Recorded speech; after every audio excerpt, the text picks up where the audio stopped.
Hello बच्चों, good morning. कैसे हैं आप? मुझे उम्मीद है कि आप बड़े अच्छे होंगे और बेहतरीन ढंग से पढ़ रहे होंगे। आप सभी का स्वागत करता हूं। मैं मनीष मिश्रा, ज्योग्राफी पाठशाला पर।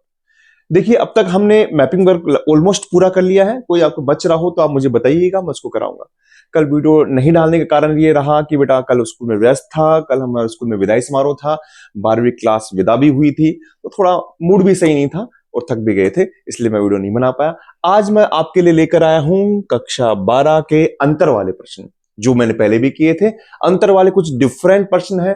कई बच्चों ने कमेंट्स किया कि सर दूसरी बुक्स में से भी लीजिए, तो मैंने वो भी लिए हैं। तो लीजिए, हम शुरू करते हैं बिना किसी देरी के किए। देखिए, पहला प्रश्न क्या है। पहला प्रश्न अगर हम बात करें यहां पर, तो वो आता है आपके सुएज नहर से संबंधित आता है। सुएज नहर से देखिए, अब सुएज नहर, मैं आपको बताया कि पहले ही बात तो यह है कि आप किसी भी क्वेश्चन का अंतर वाला करें तो पहले आपको उसके बारे में नॉलेज होनी चाहिए। तो पहले नॉलेज की बात करें, फिर इस क्वेश्चन को लेंगे। थोड़ा सा टाइम लगेगा, लेकिन थोड़ा सा अच्छा ढंग से पढ़ेंगे तो मजा भी आएगा। देखिए, सुएज नहर को समझने से पहले थोड़ा सा हम उसकी लोकेशन मालूम करें और फिर देखिए हम क्वेश्चंस को करते हैं। अगर हम देखिए पहले सुएज नहर को, आपको पता है कि यहां पर है, तो क्या क्या चीज देख सकते हैं हम। पहली चीज देख सकते हैं कि ये कहां पर है। ये सर मिस्र देश में है, बात कर रहे हैं हम। मैं इधर भी आ जाता हूं साथ में। आपकी पनामा नहर कहां पर है, तो आप बोलेंगे सर ये पनामा देश के अंदर है। ठीक है, पहली बात तो हो गई। अब दूसरी बात ये होती है, इसको तैयार किसने कराया। इसको तैयार कराया है जो यूरोपियन कंट्री थी, इंग्लैंड थी, फ्रांस। तो फ्रांस के एक इंजीनियर थे, फर्डिनेंड लेसेप्स, उनके निर्देशन में इसको तैयार कराया गया। जबकि यहां पर इनमें संयुक्त राज्य अमेरिका के जो इंजीनियर्स थे, क्योंकि विशेषतर उनके लिए उपयोग में ली गई है, उनके इंजीनियर्स हैं, उनके जो नौसेना के अधिकारी थे, उन्होंने इसको तैयार कराया था। अच्छा, ये जोड़ती किसको है? ये भूमध्य सागर को लाल सागर से जोड़ती है सर। अच्छा, ये किसको जोड़ती है? ये अटलांटिक महासागर को आपके प्रशांत महासागर से जोड़ती है सर। देखो अंतर चल रहे हैं अपने आप, है ना।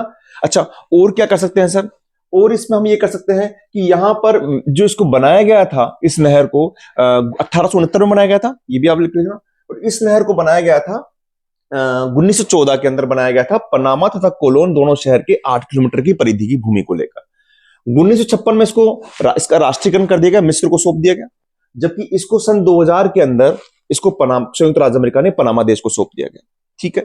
अच्छा, और क्या कर सकते हैं सर? और ये कह सकते हैं कि ये जो नहर है, ये भूमध्य सागरीय हिंद महासागरीय जलमार्ग, जो सबसे लंबा जलमार्ग है, उसको मार्ग प्रदान करती है।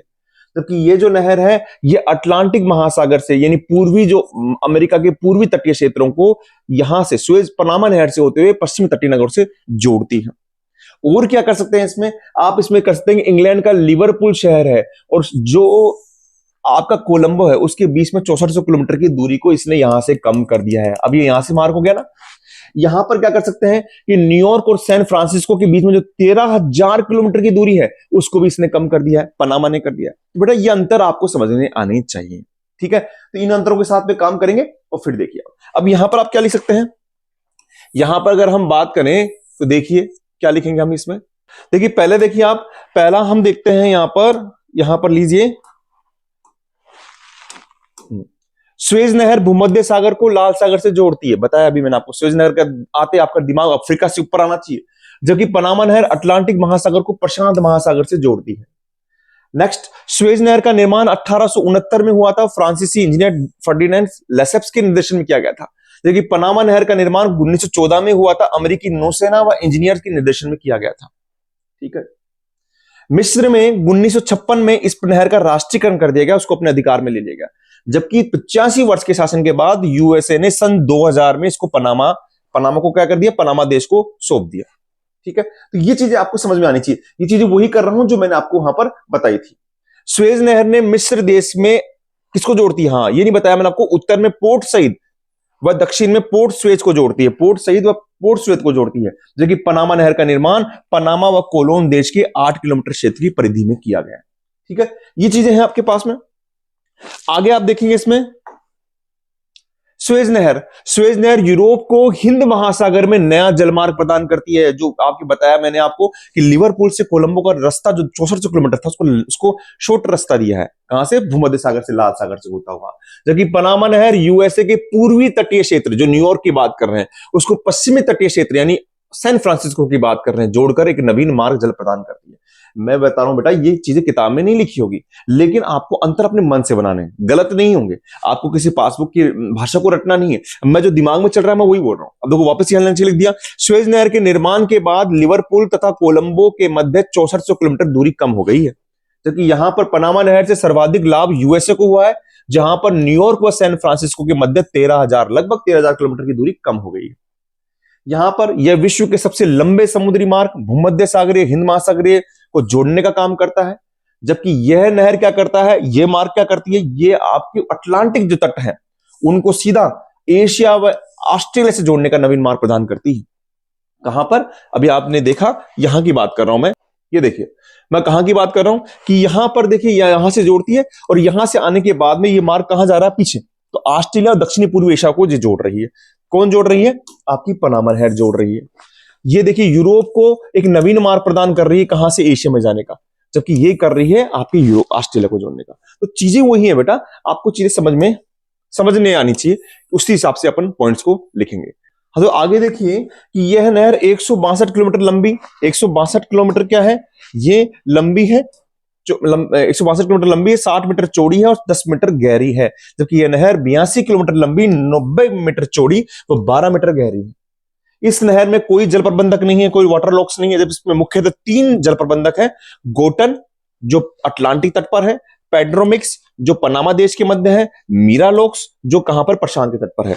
देखिए आप इस बात को समझिए कि वाटर लॉक्स क्या होते हैं, जल प्रबंधक क्या होते हैं, कि अटलांटिक से जब आप पनामा देश में आएंगे तो वहां की वाटर लेवल को ऊंचा करता है, फिर जहाज वहां पर आ जाता है, फिर उसके बाद में वहां पर एक लॉक्स बना हुआ है, फिर प्रशांत में आने के लिए लॉक्स बना हुआ है, जिससे जल का तल समान हो जाए। तो ये स्वेज नहर के आपके पास में है, आप स्वेज नहर के आप समझ गए होंगे किसका निर्माण कब हुआ, किस देश का अधिकार है, ये किस भूमध्य को लाल से जोड़ती है, अटलांटिक को आपके प्रशांत से जोड़ती है, इन चीजों को लिखना है। मन आपको इसमें टेंशन नहीं लेनी है, जो पॉइंट्स आपको आ रहे हैं उस हिसाब से आपको लिखना है। देखिए नेक्स्ट क्वेश्चन क्या है, सहकारी कृषि व सामूहिक कृषि में क्या अंतर है, ये भी काफी बार आता है। देखिए सहकारी कृषि का मतलब समझिए, इसमें किसान होते हैं, यानी जैसे मान लीजिए आपकी बात करूं, स्कूल में आप विद्यार्थी, आपको कहा कि कुछ लेकर आइए, किताबें लेकर आइए, आपने क्या किया, सब मिलकर आप गए दुकान पर, एक जना गया, सबने पैसे इकट्ठे किए और एक संस्था बना लिया आपने, और एक दुकान पर जाकर आप एक सामान लेकर आ गए, तो यकीन मानिए वो सामान आपको सस्ता मिलेगा अगर आप अकेले जाएंगे उसके बजाय। तो इसी को सहकारी संस्था कहते हैं। इसमें किसान क्या करते हैं, मिलकर एक संस्था बनाते हैं स्वयं के लाभ के लिए, और वहां से सस्ते दाम पर बीज लाते हैं, कृषि यंत्र लाते हैं और वहां पर खरीदते हैं। लेकिन अगर लाभ हानि का बंटवारा होगा तो व्यक्तिगत होगा। लेकिन सामूहिक कृषि में ऐसा क्या होता है, वहां पर किसान अपना मिलकर एक समूह बनाते हैं, खेत को मिला लेते हैं, कुछ भूमि को व्यक्तिगत रूप रखते हैं व्यक्तिगत रूप से, और फिर इसके बाद में वो कृषि करते हैं। लाभ हानि का बंटवारा सामूहिक होता है, ठीक है। वो डेनमार्क में प्रसिद्ध है, और यहां पर इसको सोवियत संघ में कोल खोज कहा जाता है। ये चीजें हैं, हम इसको देखते हैं क्या कहा हमने। जब किसानों का एक समूह स्वयं की इच्छा से एक संस्था बनाकर कम कीमत पर बीज, खाद व कृषि यंत्र खरीदता है तो उसे सहकारी कृषि कहते हैं। बिल्कुल सही है। इसमें सभी किसान अपने संसाधन जैसे भूमि, पशुधन व श्रम मिलाकर सामूहिक रूप से खेती करते हैं, ठीक है। इस कृषि का मुख्य उद्देश्य अधिक लाभ कमाना होता है। जबकि सोवियत संघ में की गई थी ये कृषि की दशा को सुधारने के लिए, तो इस कृषि का मुख्य उद्देश्य कृषि की दशा सुधारना एवं अधिकतम लाभ, अधिकतम उत्पादन करना होता है। इसमें लाभ हानि का बंटवारा व्यक्तिगत होता है, जैसे कि मैंने बताया। इसमें लाभ हानि का बंटवारा सामूहिक होता है। इस कृषि को पश्चिमी यूरोपीय देश में, डेनमार्क में स्पेशली, नीदरलैंड, बेल्जियम में शुरू किया गया है, और इस कृषि को सोवियत संघ में शुरू किया गया है, ठीक है। अच्छा, हम इसमें आगे क्या ले सकते हैं, सहकारी कृषि, इस कृषि का सर्वाधिक इसकी सफलता डेनमार्क में मिली। ये क्वेश्चन भी आता है सहकारी कृषि को, और इस कृषि का विस्तार सोवियत संघ के क्षेत्र में ही रहा है। इस कृषि को हम सहकारी कृषि के नाम से जानते हैं केवल, जबकि अब देखो अंतर तो ऐसा तो कुछ था नहीं, लेकिन लिखना पड़ेगा साथ में आपको, है ना। इस कृषि को सहकारी कृषि के नाम से जानते हैं, जबकि इस कृषि को कोल खोज के नाम से जाना जाता है। कहां पर, सोवियत संघ में। इस कृषि में सहकारी संस्था ही क्या करती है, वस्तुओं की खरीद का, कृषि के उत्पाद को अधिक उचित मूल्य पर बेचने का कार्य करती है, जबकि इसमें सरकार का दखल होता है। सोवियत संघ वाले में इसमें सरकार ही उत्पादन का लक्ष्य निर्धारित करती है, और जो निर्धारित मूल्य पर उसको खरीदती है और उनको, किसानों को पैसा देती है। तो बताइए कोई दिक्कत है क्या, चीजें वही है। आपको सहकारी का ध्यान रखना, एक संस्था है, एक मिलकर बनाया गया समूह है, जैसे आप लोग मिलकर बना ले समूह, और ये जो सामूहिक था, जो पहले काम में था, उसमें सरकार का दखल रहता है, ठीक है। अच्छा, नेक्स्ट क्वेश्चन क्या है, देखिए नेक्स्ट क्वेश्चन क्या है, नेक्स्ट क्वेश्चन है सीमांत श्रमिक व मुख्य श्रमिक में क्या अंतर है। और ये 2022 की बोर्ड परीक्षा में आया हुआ है। आपको पता है कि मतलब आर्थिक रूप से हमारी जनसंख्या को 3 भागों में बांटा गया है, सीमांत श्रमिक, मुख्य श्रमिक और इसके साथ में बांटा गया है हमारे अश्रमिक। सीमांत श्रमिक क्या होता है पता है कि जो वर्ष में 183 दिन से कम काम करते हैं, वो एक वर्ष में, या 6 माह से कम काम करते हैं उन्हें कहते हैं सीमांत श्रमिक। जो 6 माह तक काम करते हैं, 183 दिन तक काम करते हैं, उसे हम कहते हैं मुख्य श्रमिक। तो क्या अंतर है देखिए आप, वह श्रमिक जो एक वर्ष में 183 दिनों से कम दिन तक काम करता है, सीमांत श्रमिक होता है। यह श्रमिक जो एक वर्ष में कम से कम 183 दिन काम करता है, मुख्य श्रमिक होता है। सीमांत श्रमिक प्राय अर्ध कुशल होते हैं, इसमें ज्यादा कुशलता की आवश्यकता नहीं होती है। जबकि मुख्य श्रमिक क्या होते हैं, ये क्या होते हैं, कुशल व दक्ष होते हैं। सीमांत श्रमिक, अब देखिए अंतर बनाने पड़ेंगे आपको, सहायकों के रूप में कार्य करते हैं, जैसे विभिन्न प्रकार के कार्य करते हैं, किसी भी काम में एडजस्ट हो जाते हैं। जबकि मुख्य श्रमिक जो होते हैं एक ही प्रकार के कार्य करते हैं, एक ही प्रकार के कार्य में दक्ष होते हैं, उसमें विशेषता रखते हैं। भारत में श्रमिकों का एक छोटा भाग होता है सीमांत श्रमिक का, जबकि भारत में इन श्रमिकों का एक बड़ा भाग होता है। साथ में आप एक नोट डालकर नीचे लिख सकते हैं कि भारत में जो ये श्रमिक है ना, श्रमिकों का अनुपात, अब श्रमिकों का अनुपात क्या हो गया आपका, दोनों ही आगे, सीमांत और वो आगे, वो कुल जनसंख्या का कितना है, 39.8% है। ये आप एक नोट डालकर नीचे लिख सकते हैं, ठीक है ना। तो ऐसी चीजों को लिखिए जो सामने वाले को क्या करें, प्रभावित करें। तो आपका ये क्वेश्चन हो गया। अब देखिए नेक्स्ट क्वेश्चन देखिए आप, बड़ा अच्छा क्वेश्चन है, ग्रामीण बस्तियां व नगरीय बस्तियों में क्या अंतर है। मैं अब दूसरी बुक के लिए क्वेश्चन लेकर आया हूं, आपने कहा था कि लेकर आए हैं तो चलो लेकर आया हूं। देखिए पहला अंतर क्या है, अगर हम थोड़ा सा बात करें इसके अंदर यहां पर, तो आप देखिए पहला अंतर, आप खुद जानते हैं कि ग्रामीण बस्तियां क्या होती है, वहां पर सामाजिक संबंध मजबूत होते हैं सर, नगरीय बस्तियों में नहीं होते हैं। वहां पर क्या होता है कि कच्चे माल का स्रोत होता है, यानी जैसे मान लीजिए खेती बाड़ी करनी हो, कुछ भी करनी हो तो वहां पर लगेगी, जबकि वहां बाजार मिलेंगे, कहां पर, नगर में। ग्रामीण बस्तियों में मकान कैसे होंगे, दूर दूर होंगे, बिखरे हुए होंगे, लेकिन नगरीय बस्तियों मकान क्या होंगे, संकुलित होंगे सर। तो ये चीजें ही लिखनी है आपको, देखिए। और एक इस नए तरीके से बनाया मैंने, आप यूं बनाकर इस तरीके से इसको अट्रैक्टिव बना सकते हैं, या बीच में लाइन खींच के भी आप कर सकते हैं, दोनों आप पे ऑप्शन है। सामाजिक संबंध मजबूत होते हैं, यहां पर जनसंख्या प्राथमिक कार्यों में संलग्न होती है, कच्चे माल के स्रोत होते हैं ग्रामीण, बताया आपको मैंने, मकानों की संरचना बिखरी हुई एवं सामान्य होती है, शिक्षा, स्वास्थ्य, परिवहन सुविधा सामान्य होती है। ग्रामीण बस्तियों की बात कर रहे हैं, ग्रामीण बस्तियों में पेयजल की, परिवहन की, स्वास्थ्य सुविधाओं की समस्या पाई जाती है। एक ये चीज हो गई।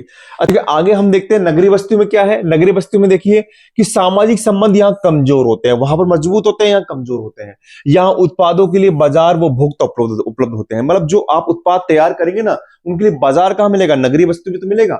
मकानों की संरचना संकुलित व सघन होती है, शिक्षा, स्वास्थ्य, परिवहन की सुविधा बेहतर होती है। और एक समस्या भी लिख सकते हैं आप कि नगरीय बस्तियों में गंदी बस्तियां तथा नगरीय अपशिष्ट निपटान की समस्या पाई जाती है।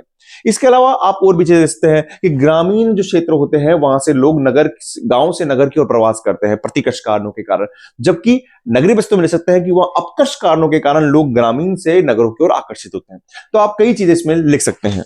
अच्छा नेक्स्ट क्वेश्चन देखिए आप, नेक्स्ट क्वेश्चन क्या है हमारा, प्राथमिक कार्य वह द्वितीयक कार्य में क्या अंतर है। ये भी काफी इंपॉर्टेंट है, प्राथमिक कार्य द्वितीयक कार्य में क्या अंतर है। आपको पता है प्राथमिक कार्य वो होते हैं जिसमें प्रकृति से कच्चा माल हम सीधा उपभोग में लेते हैं, जबकि द्वितीयक के अंदर क्या करते हैं, हम तकनीक के द्वारा, हाथ के द्वारा, कैसे भी करके हम उसका रूप परिवर्तन कर उसका मूल्य बढ़ा देते हैं। जैसे कि लकड़ी लेकर आए, लकड़ी काम ली प्राथमिक कार्य में, लेकिन लकड़ी से कुर्सी बना दी आपने, वो द्वितीयक कार्य में आ गया।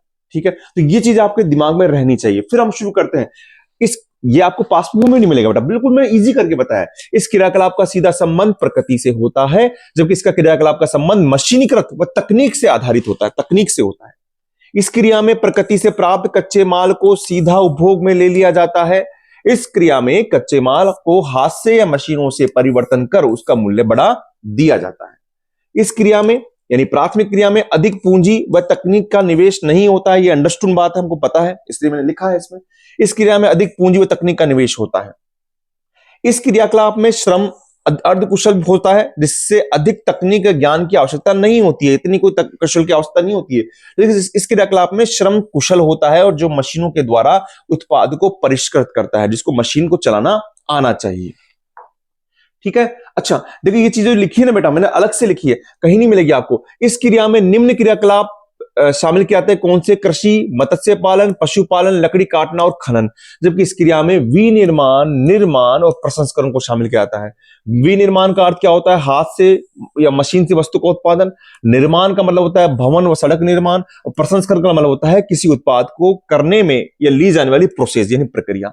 इंग्लिश में आप समझेंगे तो देखिए, इसका विनिर्माण का मतलब होता है आपका यहां पर मतलब होता है मैन्युफैक्चरिंग, इसका मतलब होता है कंस्ट्रक्शन, इसका मतलब प्रोसेसिंग। तो आप समझ जाएंगे, मैन्युफैक्चरिंग यानी चीजों को बनाना, कंस्ट्रक्शन यानी निर्माण करना भवन का, सड़क का, और प्रोसेसिंग यानी किसी काम का जो प्रोसेस होती है, यात्रा होती है, वो उसको शामिल किया गया है। यह क्रियाकलाप विशेषतः अल्प विकसित देशों की विशेषता है।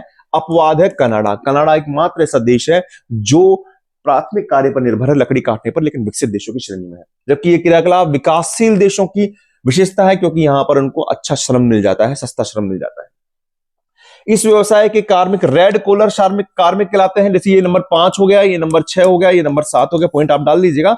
इस व्यवसाय के कार्मिक रेड कॉलर श्रमिक कहलाते हैं, जबकि इस व्यवसाय के कार्मिक नीले कॉलर श्रमिक कहलाते हैं। तो बेटा, ये बिल्कुल आसान भाषा में आपके सामने मैंने दिया है। मुझे उम्मीद है कि आपको ये समझ में आया होगा। इनको आप देखिए, आप इनके नोट्स भी बना सकते हैं और आप लिख भी सकते हैं। और मैं तो ये कहूंगा कि आप चीजों को याद करें पहले, उसके बाद में आप बनाएं, और इसमें और भी आप अपनी तरफ से अंतर को जोड़ सकते हैं। मैं मिलता हूं आपके सामने नेक्स्ट क्लास में, और आप यूं ही पढ़ते रहिए और आगे बढ़ते रहिए। थैंक यू बेटा।